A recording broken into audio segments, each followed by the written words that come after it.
स्वागत है आपका। ईरान के सुप्रीम लीडर आयतुल्लाह खामनेई बीमार पड़ गए हैं, ये खबर आ रही है। ईरान के सर्वोच्च नेता खामनेई गंभीर तौर पर बीमार हैं और न्यूयॉर्क टाइम्स की रिपोर्ट में बीमार होने का दावा है। आयतुल्लाह खामनेई के उत्तराधिकारी की तलाश तेज हो गई है। खामनेई के बेटे मुज्तबा उत्तराधिकारी बन सकते हैं। आयतुल्लाह खामनेई के दूसरे बेटे हैं मुज्तबा खामनेई। सुप्रीम लीडर बनाने में IRGC का भी हस्तक्षेप होगा, क्योंकि 1989 से सर्वोच्च नेता का पद संभाल रहे हैं खामनेई और अब बीमार हैं।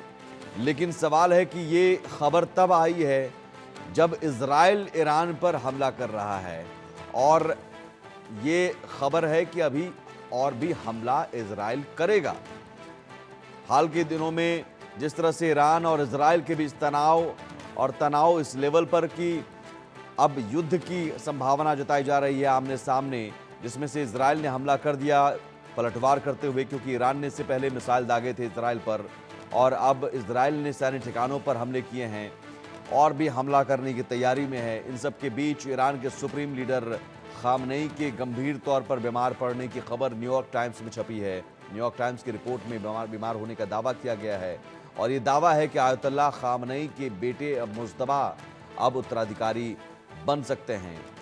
लेकिन जो आयतुल्लाह खामनेई इतने सालों से सुप्रीम लीडर बने हुए, सर्वोच्च नेता का पद संभाले 1989 से ही, क्या उसकी भरपाई, उसकी जगह उनके बेटे ले पाएंगे, और वो भी इस विपरीत परिस्थिति में।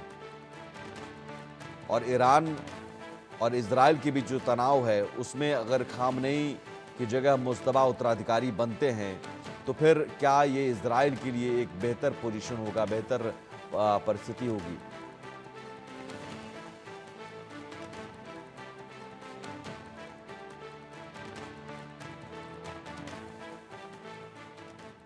अब आपको बताते हैं आयतुल्लाह का पद कैसे बना। दरअसल 1979 में रजा शाह पहलवी का तख्ता पलट हुआ था। रजा शाह पहलवी ईरान छोड़कर फरार हो गया। 1979 में आयतुल्लाह खुमैनी की वापसी हुई। ईरान के इतिहास में एक महत्वपूर्ण क्षण आया। रजा शाह के मुखर आलोचक थे आयतुल्लाह खुमैनी। पश्चिमी नीतियों के खिलाफ आयतुल्लाह रहते हैं और उसके बाद ये आयतुल्लाह खुमैनी का ये पद और 1989 से लगातार आयतुल्लाह खुमैनी सर्वोच्च नेता बने। ईरान के सर्वोच्च नेता की शक्ति क्या है ये आपको बताते हैं। ईरान के सर्वोच्च नेता जो बनता है उसके पास व्यापक शक्ति और अधिकार होता है। खुमैनी ईरान के पहले सर्वोच्च नेता हैं। सर्वोच्च नेता के पास अंतिम शक्ति होती है। सशस्त्र बलों के कमांडर इन चीफ जो सर्वोच्च नेता होता है, सैन्य शाखाओं के प्रमुखों की नियुक्ति करते हैं, न्यायपालिका के प्रमुख की भी नियुक्ति करते हैं, खुफिया और सुरक्षा अभियानों को नियंत्रित करते हैं, युद्ध या शांति की घोषणा करने की शक्ति भी होती है।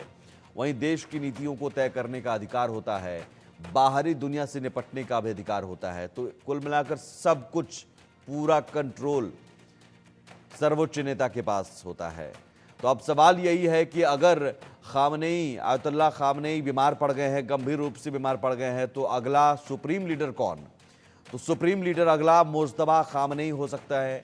मुज्तबा खामनेई, अली मिलानी, अली मोहम्मदी खुरासानी, ये वो नाम है जो अगला सुप्रीम लीडर हो सकते हैं। मुस्तफ़ा खामनेई भी सुप्रीम लीडर हो सकता है। अहमद ख़ातमी, हसन ख़ुमैनी, जावेद अलवी बुरुजर्दी, ये तमाम वो नाम हैं जो अगला सुप्रीम लीडर हो सकता है। इसमें आयतुल्लाह खामनेई का जो बेटा है वो अगला सुप्रीम लीडर बन सकते हैं, मुज्तबा खामनेई। तो खामनेई कौन है ये आपको बता दें। 1939 में ईरान के मशहद शहर में जन्म हुआ। 85 साल के हैं आयतुल्लाह अली खामनेई और यही वजह है कि गंभीर रूप से बीमार पड़ने की दावे किए जा रहे हैं। अली खामनेई के पिता शिया धार्मिक गुरु थे। खामनेई की शुरुआती पढ़ाई मदरसों में हुई। उच्च शिक्षा के लिए ईरान के कुम शहर चले गए। ईरान के आध्यात्मिक नेता और सुप्रीम लीडर, ईरान में आयतुल्लाह एक पदवी है और दरअसल ईरान की डिप्टी डिफेंस मिनिस्टर भी खामनेई बने थे। 1981 में ईरान के राष्ट्रपति बने अली खामनेई और फिर उसके बाद 1989 में खामनेई ईरान के सर्वोच्च नेता बने। आयतुल्लाह खुमैनी के आंदोलन में शामिल हुए। आयतुल्लाह खुमैनी के अनुयायी बने खामनेई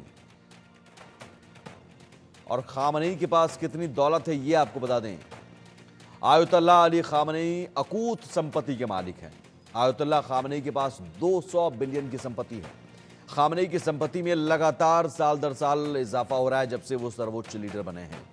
खामनेई का बिजनेस एम्पायर 95 बिलियन डॉलर का है।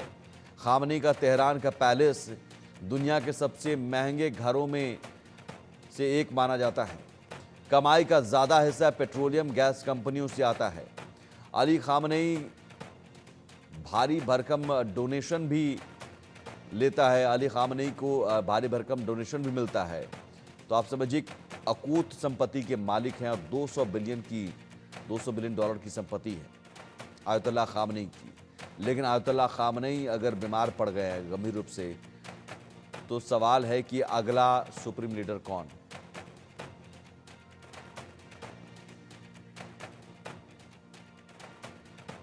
और दो मेहमान हमारे साथ जुड़े हुए हैं इस विषय पर चर्चा के लिए। और राजन कोचर जुड़े हुए हैं, साथ ही मनन द्विवेदी हैं, विदेश मामलों के जानकार। मनन जी, एक तरफ तो इजराइल ईरान पर लगातार अटैकिंग मोड में है और अटैक कर भी रहा है, अभी सैन्य ठिकानों पर हमला किया। ईरान के पास विकल्प क्या बचते हैं, शायद उस पर वो मंथन कर रहा है। लेकिन सर्वोच्च लीडर का बीमार पड़ना, गंभीर रूप से बीमार पड़ना, ये ईरान के लिए बहुत विपरीत परिस्थिति है। जी बिल्कुल।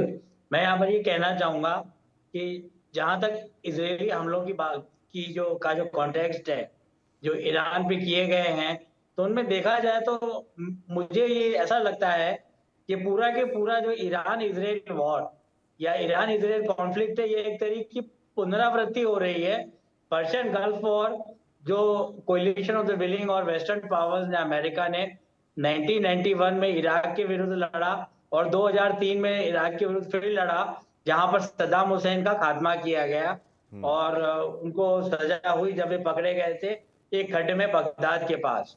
तो उस समय भी ये इंटरनेशनल मीडिया, मैं भारतीय मीडिया की बात नहीं कर रहा, ये बड़ी मुख्य बात है कि इंटरनेशनल मीडिया, ग्लोबल मीडिया या डीप स्टेट मीडिया, कोई भी नाम आप इसको दे दीजिए, इन्होंने इराक की शक्ति की बड़ी ही तारीफ की थी और एक तरह की सद्दाम हुसैन के डिक्टेटोरियल और पर्सनैलिटी कल्ट के बारे में बड़ा ही एक अनुमान लगाया था।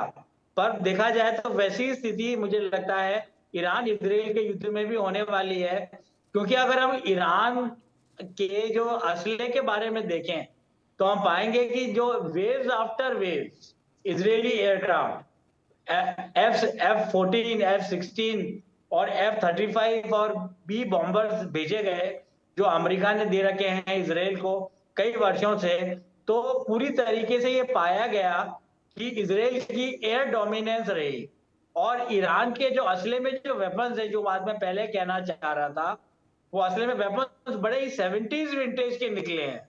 मतलब उनके जो यूएवी है, उनके जो कम्युनिकेशन नेटवर्क है और उनके MiG-29 के तरीके के एयर कॉम्बैट फाइटर जेट्स हैं, जिनके चलते मुझे नहीं लगता कि अमेरिका की मदद की भी जरूरत पड़ेगी इजराइल को।